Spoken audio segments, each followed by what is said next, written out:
Good morning, guys. How are you? Hope you're all okay. Right, first inbox review of a long time. Now, it's not going to be a proper full-on review,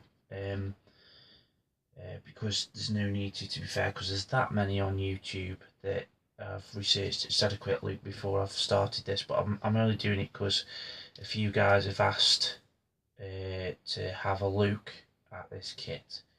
And also it's going to be a future buddy build as well, so I thought if I get this out of the way now, then it might work instead of doing it later. Now, the future buddy build it's going to be, I've got 3 or 4 coming up soon, one of which is with my very good friend, and you guys will know him very well and better as Hallidan, Glenn, over the seas. Me and Glenn are going to be doing a Panther buddy build.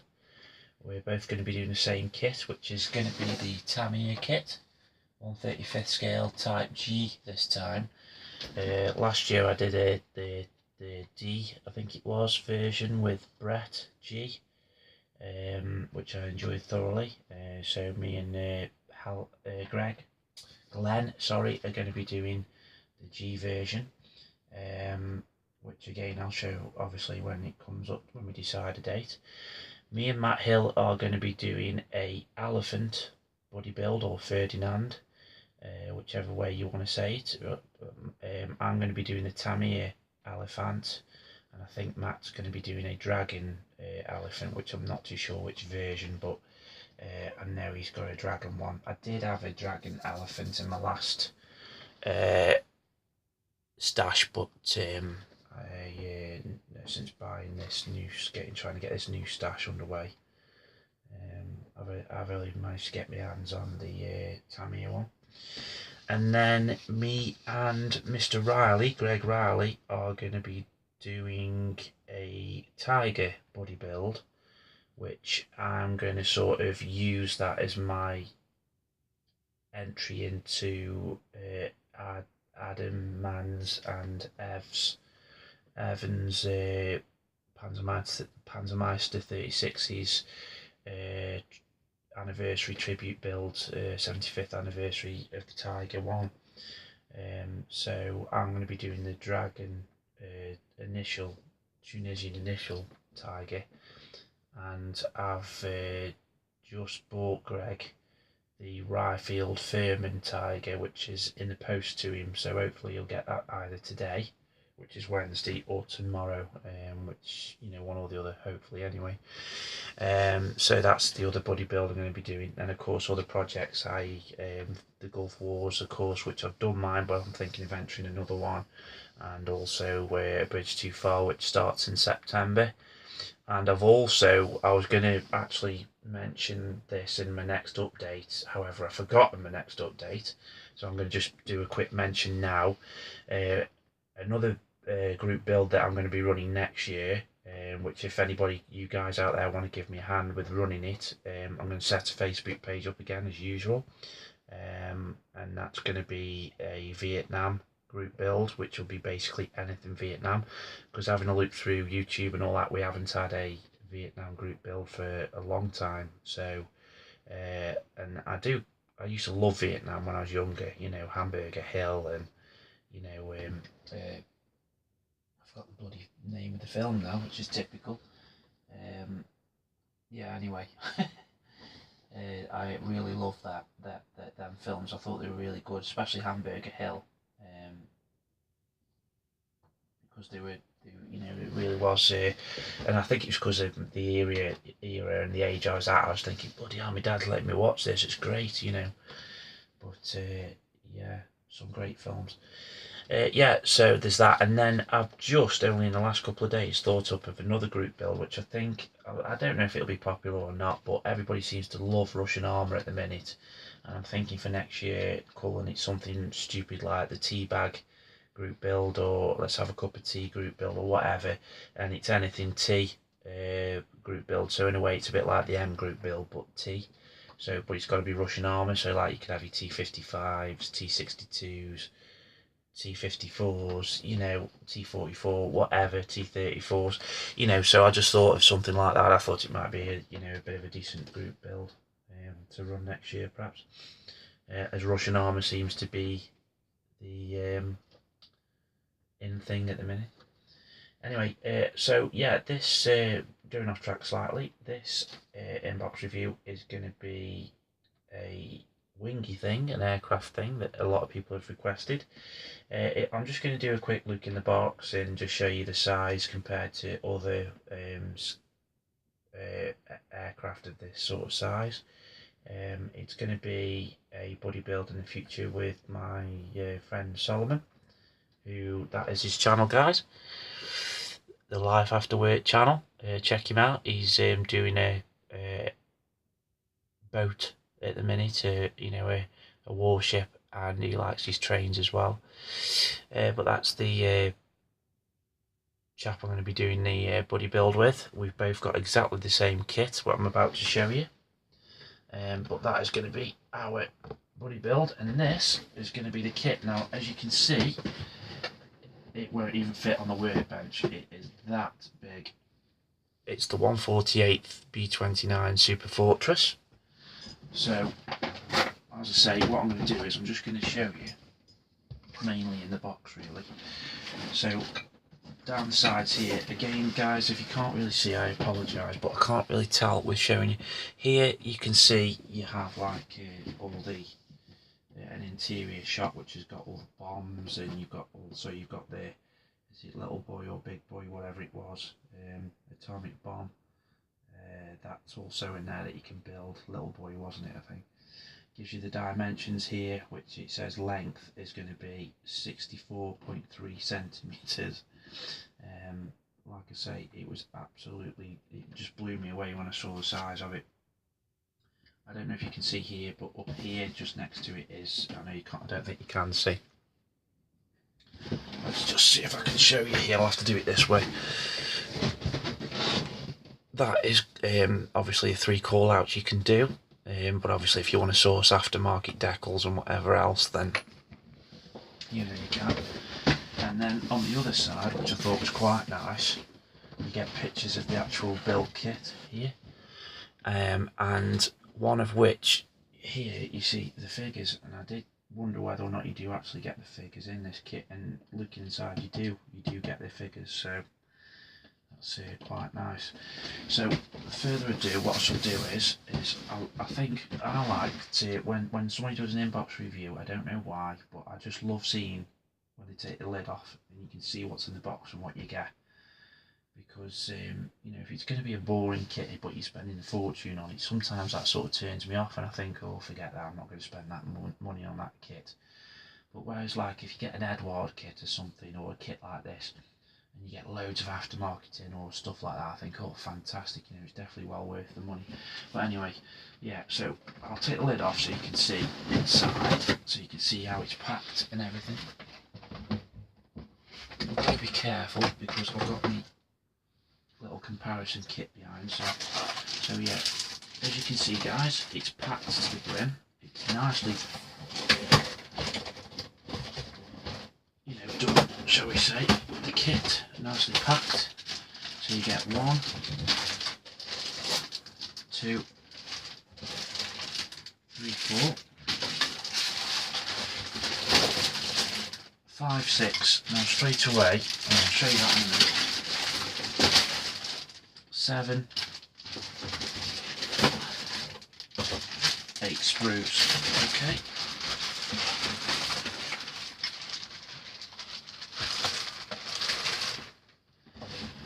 You get your instructions, which is a nice little booklet. And what I have noticed with this is it's got the part numbers and exactly what part they are. So like part 16 is armour plate, bulkhead, you know, so it's really good. I quite like that, because somebody like myself who likes his planes but isn't 100% sure of what certain parts are, it's good to know, to have a look through. So these are like your sort of instructions, so we'll go through them in a minute. One thing I do like, which I know that a few guys have pointed out with these Monogram Revell kits, is it's set pane. You get some of his pictures of his old dioramas with them, and this one's got it too. So you've got, like, you know, all these things that you could do with this kit, which I do like. Some pictures of that. You've got the one that dropped the main atomic bomb, the Enola Gay pictures there. You know, so yeah, it's good.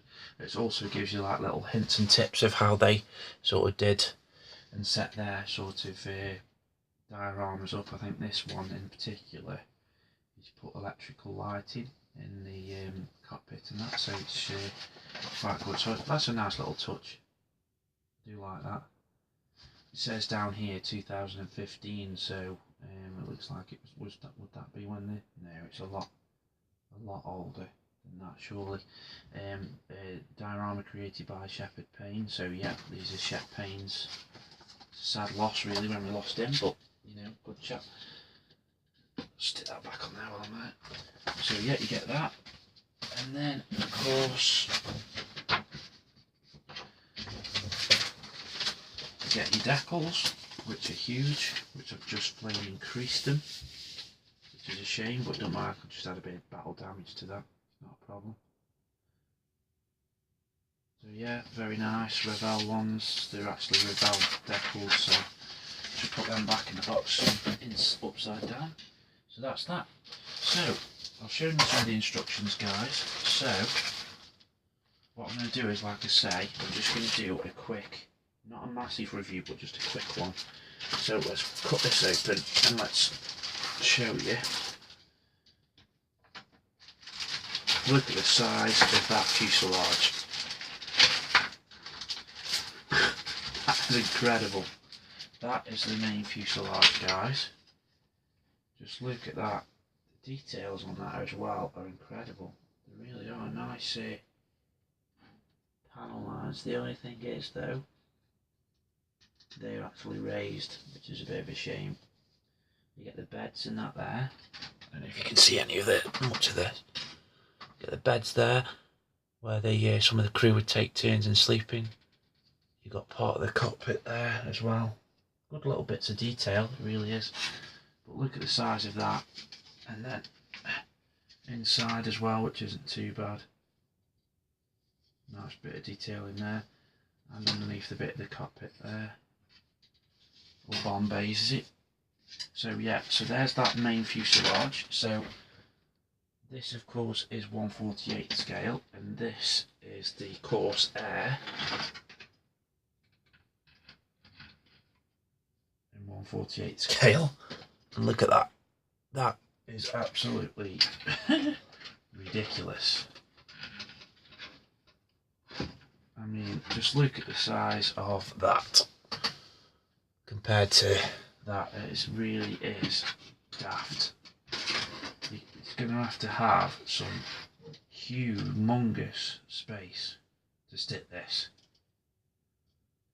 And it's now sort of dawning on me where it's going to go. Oh wow. Anyway, yeah, so if you look at the rear tail fin as well, compared to the Corsair one as well, and you've got the rear gunner's compartment too. Oh well. I'll tell you what, then we'll leave that there, and then the next one we'll do, let's just for comparison have a look at the wings.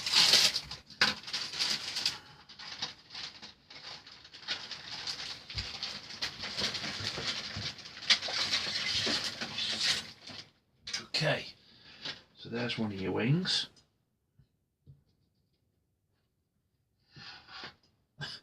Okay, this is a bomber. So there you go, you could technically fit the Corsair, the whole Corsair, onto one of the B-29 Superfortress wings. So, yeah. Where I'm going to put it, I don't know, but still. So yeah, of course, the only thing downside with this kit now, of course, is it's all raised panel lines, which is a shame really, but of course it's a very old kit. Nice detailing there, but of course when you're sanding and all that, it's going to be a bit of a nightmare now to put the panel lines back in. But I suppose what you could do is, if you're willing to spend the time on it, is sand it all off and then re-scribe the panel lines with your scriber or your Rosie the riveter and put them all back in. That's a great little touch by Revell. Honest, look at that, that's a shame. They've actually stamped it Revell ink 1977 China right on the flaming wing there. So that's gonna, you have to sand that off for starters. What a stupid place to put that.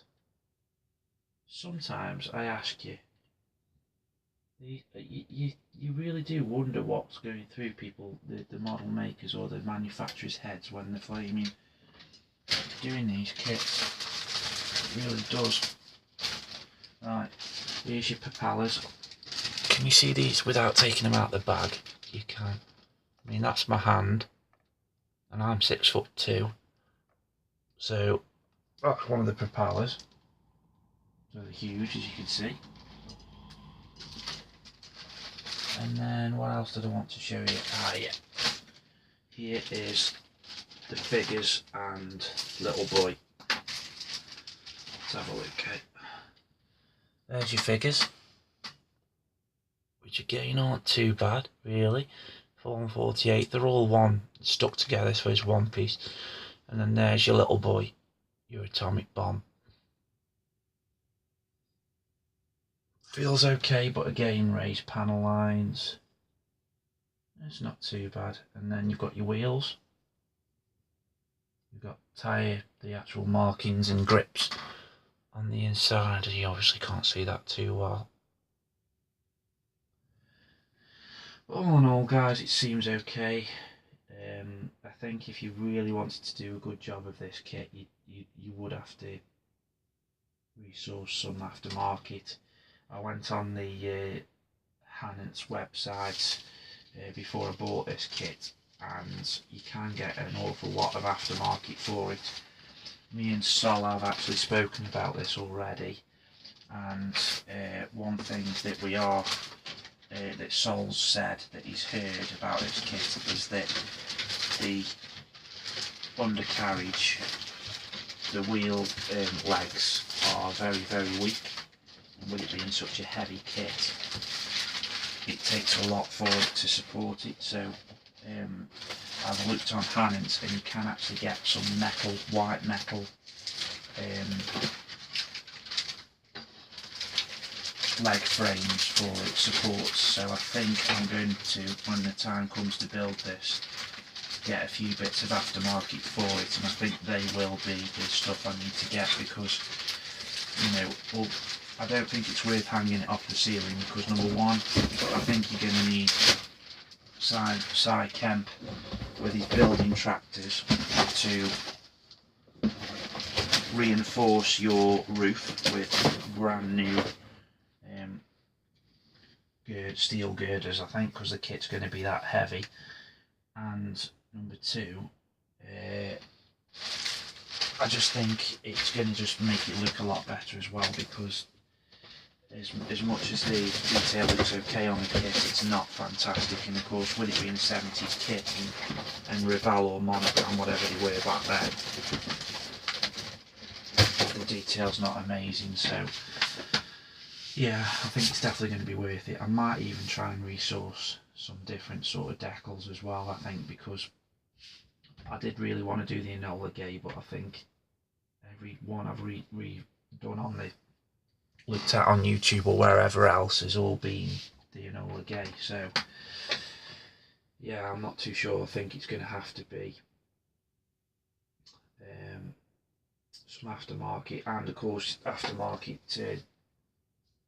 perhaps stuff for inside the cockpit, because the glass and everything in the cockpit is quite clean, see-through. See-through, of course it is, it's glass. You know, it's quite a lot of glass to see into the cockpit. Which this is it here. It's broken off the sprue, so that's not a great thing because it's going to end up scratching, but the detail on it as well. Let's have a quick look while we're here.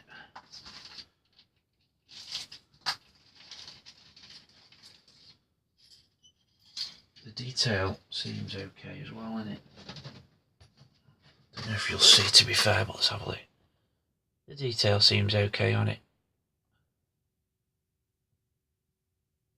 Nice panel lines, doesn't look scuffed at all, looks quite fine to me. So yeah, I mean that's going to be okay as well, but as you can see obviously there is quite a bit of glass and windows with this kit, so perhaps a bit of masking stuff from Edward or whatever, masks might help a lot, so I might look at some of them as well, so we'll see. I don't even look, because I know that Edward do the big Ed editions, don't they, I think, so if you wanted the whole lot, like, you know, the photo etch and all that type of stuff, you can buy it all together in one box. But I mean the new Airfix 148 Stuka big Ed set is 24 quid, so can you just imagine how much the big Ed set would be if you could actually get one for this? You probably need a new mortgage or something to fund it, I think. But anyway guys, yeah, a quick review. I know it was crap, but it's better than nothing.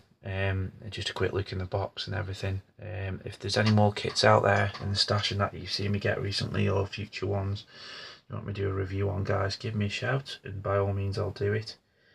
I don't particularly like inbox reviews myself. I tend to quite like the what can you say, like John does, you know, the pre-boxing type thing, so you just have a quick look in the kit before you start building it, then obviously you can give your honest opinions as you're building it and whatever else. I think that's, I quite like that myself, but that's just me, you know, that's my personal opinion. Not taking anything away for inbox reviews, because the amount of ones I've actually used before I've gone and got a kit have helped me no end, you know. It's just that me personally, I try and skip through them and just have a look at the parts I want to see, you know, but I suppose that's what they're there for. Anyway, future videos, guys, sometime today, if I'm motivated enough, I might do a